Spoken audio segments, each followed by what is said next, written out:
Substitution method. सबसे पहले हम सब्स्टिट्यूशन मेथड को समझ लेते हैं। सब्स्टिट्यूट करने का मतलब होता है किसी वेरिएबल की वैल्यू सब्स्टिट्यूट करना या रखना, जिसे हम कहते हैं put the value of variable. Now how to put the value of variable? So easy way, कोई भी एक इजी वाला इक्वेशन ले लीजिए। जैसे ये क्वेश्चन है, ये एक्सरसाइज का पहला क्वेश्चन भी है, इसमें दो इक्वेशन है।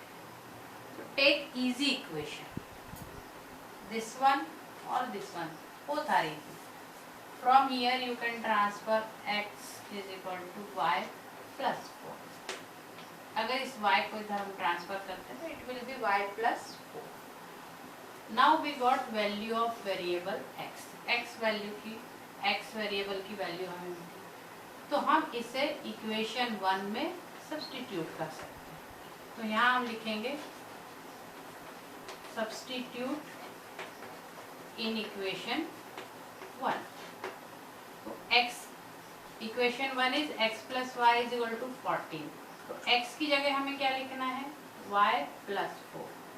एक ये y पहले का ही है, is equal to 14। So you will get 2y is equal to 14 और ये 4 इधर। So 2y is equal to 10 and y is equal to 5। 10 by 2 so 5। अब y की वैल्यू मिल गई, so x is y plus 4. So x you can find very easily, 5 plus 4 that is 9. ये होती है substitution method. It is easiest method. उसी तरीके से हम सेकंड क्वेश्चन भी देख सकते हैं। अब सेकंड क्वेश्चन में मैंने पहले भी आपको बताया है कि पहले ये देख लेना है कि कोइंसिडेंस है, उनका सॉल्यूशन आने वाला है या नहीं आने वाला है।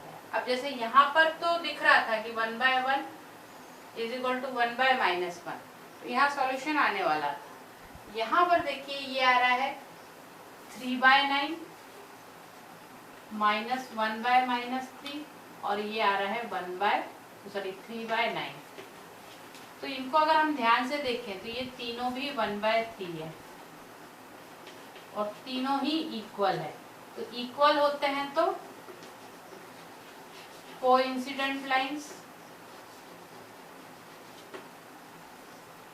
और जब कोइंसिडेंट लाइंस होती हैं तो क्या होते हैं? Infinitely many solution.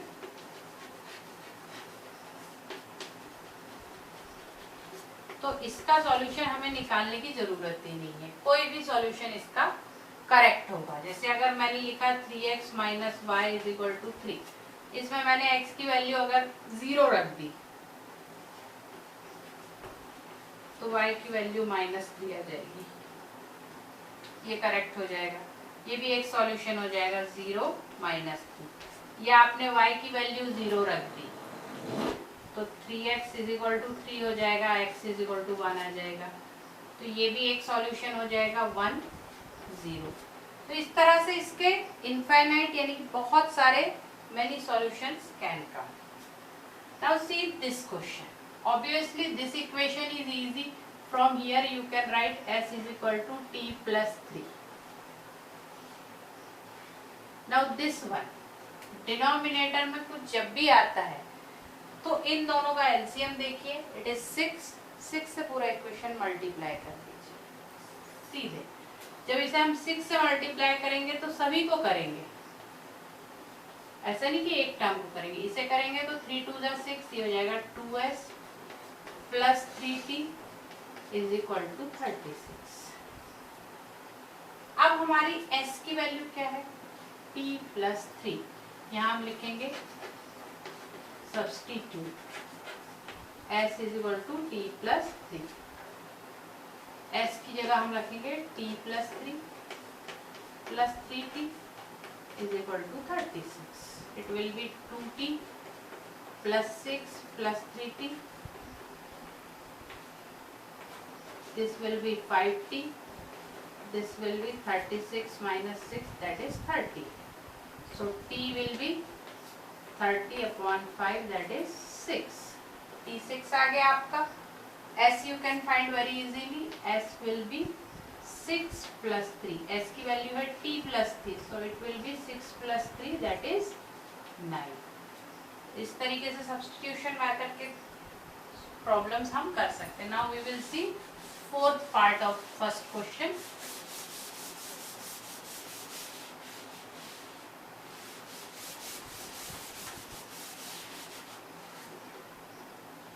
Fourth part is 0.2 x plus 0.3y is equal to 1.3 and 0.4x plus 0.5y is equal to 2.3. अब डेसिमल से अगर आपको डर लगता है तो डेसिमल हटाने का सबसे आसान रास्ता है उसको 10, 100 किसी से मल्टीप्लाई कर दीजिए. Suppose I multiply this by 10 and this also by 10. Entire equation, not only one term. कभी भी एक को मल्टीप्लाई नहीं कर सकते, पूरा इक्वेशन मल्टीप्लाई करना. Now 0.2 multiply by 10 you will gate 2x. Here you will gate 3y. Here you will gate 30. Here 4x plus 5y is equal to 20. So you got all the values. Now substitution. दोनों equation easy नहीं लग रहे हैं, जो भी लेना चाहे. Suppose I choose this. यहाँ से हम वैल्यू निकालेंगे. 2x is equal to 13 minus 3y. So x will be 13 minus 3y upon 2. Okay, so this is value of x. We will substitute in equation 2. This is your second equation. Second equation is 4. x की value हम रख रहे हैं 13 minus 3y upon 2 plus 5y is equal to 23. ये 2 2 जा 4, तो 2 multiply हो जाएगा. It will B 26 minus 6y plus 5y is equal to 23. So here you will get minus y only. अगर मैं इधर इसे ले आती हूँ तो it will B 26 minus 23 is equal to y. 6y और ये minus y. So y is equal to you will get only 3. अब इस y की वैल्यू यहाँ सब्स्टिट्यूट करेंगे तो x की वैल्यू मिल जाएगी 13 minus 3 into 3 upon 2 means 13 minus 9 by 2 that is 4 by 2 that is 2. तो y x की वैल्यू आपको मिल गई 2. ये इसके आगे करना है यहाँ पर. So like this you can get value of x and y. Now see next question, fifth one. Root 2x plus root 3y is equal to 0 and root 3x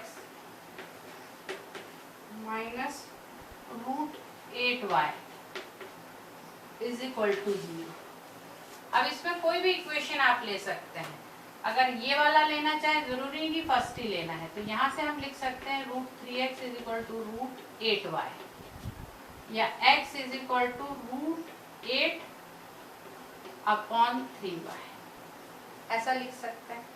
now we will substitute this in equation 1.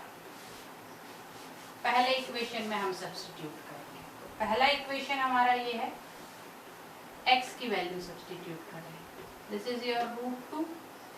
इसकी value हमारी है root 8 upon root 3 y plus root 3y is equal to 0. ठीक. अब यहाँ root 8 अगर आपको पता होगा तो आप इसे ऐसा लिख सकते हैं 4 into 2. 4 आपका 2 का स्क्वायर है तो ये बाहर आ जाएगा, तो ये 2 रूट 2 बन जाएगा.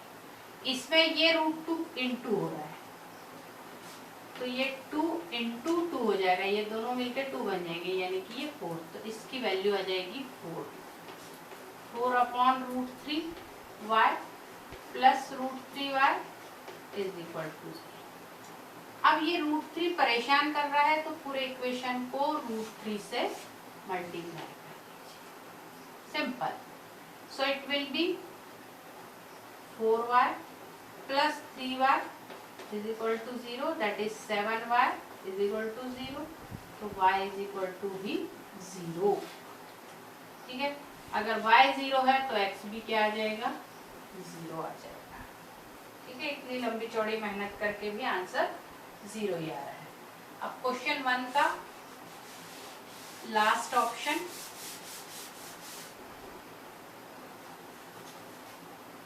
लास्ट ऑप्शन है 6th one, 3x/2 minus 5y/3 is equal to -2 and x/3 plus y/2 is equal to 13/6। सबसे पहली बात तो कि जब भी ये डिनोमिनेटर वाले क्वेश्चन आते हैं तो एक कोई नंबर देख लेना, जनरली इनका एलसीएम। इसका एलसीएम आपको दिख रहा है कि 6 है, पूरे इक्वेशन को उससे मल्टीप्लाई कर दो। इसका भी एलसीएम 6 है, पूरे इक्वेशन को 6 से मल्टीप्लाई कर दो। 6 हमने क्यों लिया है, because LCM of 2 and 3 is 6। Now multiply this, it will be 2 3 जा 6, 3 3 जा 9, 9x माइनस 3 2 जा 6, 5 2 जा 10। This will be your equation 1. Now this, it will be 2x plus 3y is equal to 13। यहाँ भी 6 से इंटू करना है, यहाँ भी 6 से इंटू करना है और यहाँ भी 6 से इंटू करना है। ठीक, now whatever equation you like, take that। ये पसंद है, इसे ले लीजिए। 9x is equal to 10y minus 12, 10y उधर चला जाएगा, so x is equal to 10y minus 12 upon 9। Now substitute in 2।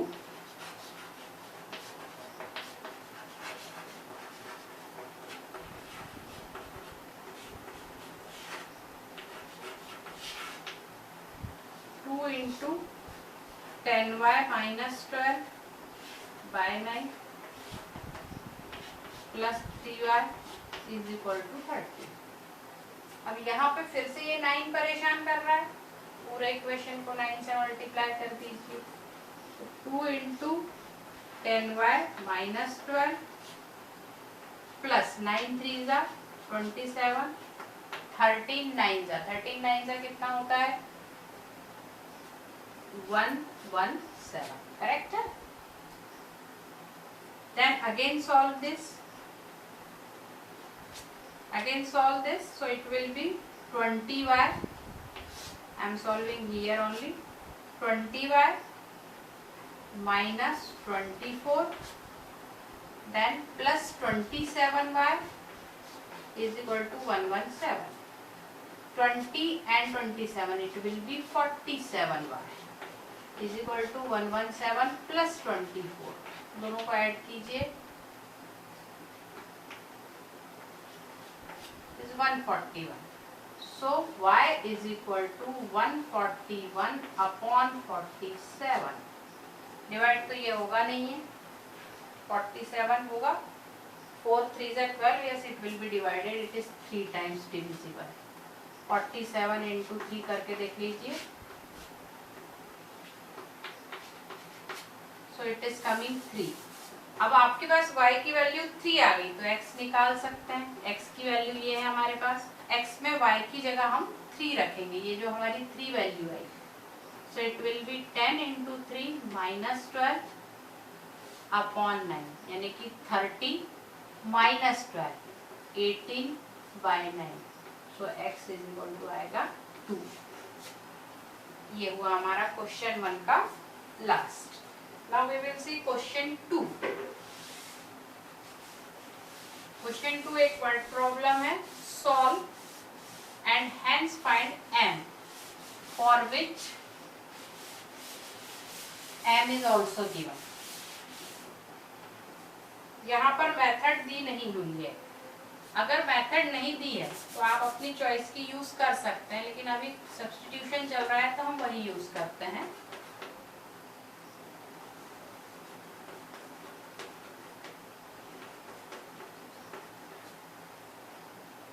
और y निकालना है, y is equal to mx plus 3, ये भी निकालना है। सबसे पहले you can see here 2 is common, so take that common.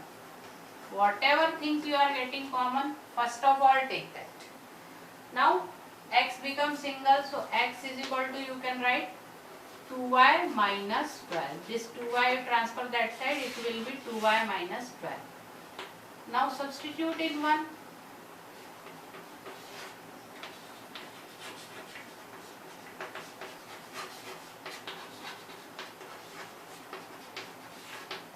So 2 into x की जगह 2y minus 12 plus 3y is equal to 11.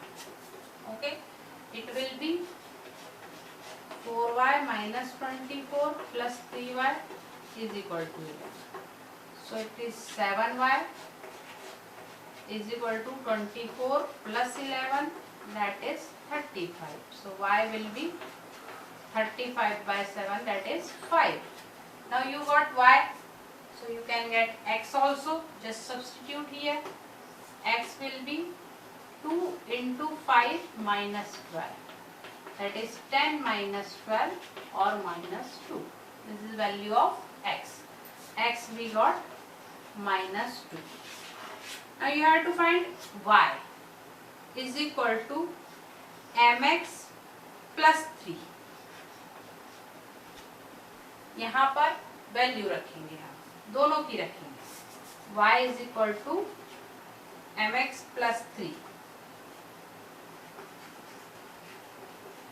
y की जगह हम लिखेंगे 5, m की जगह m, x is minus 2 plus 3, ये इधर जाएगा, so it is 5 minus 2 is equal to minus 2m.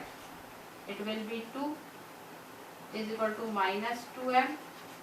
So m will be 2 upon minus 2, that is minus 1. So this is your question 2. Now we will do question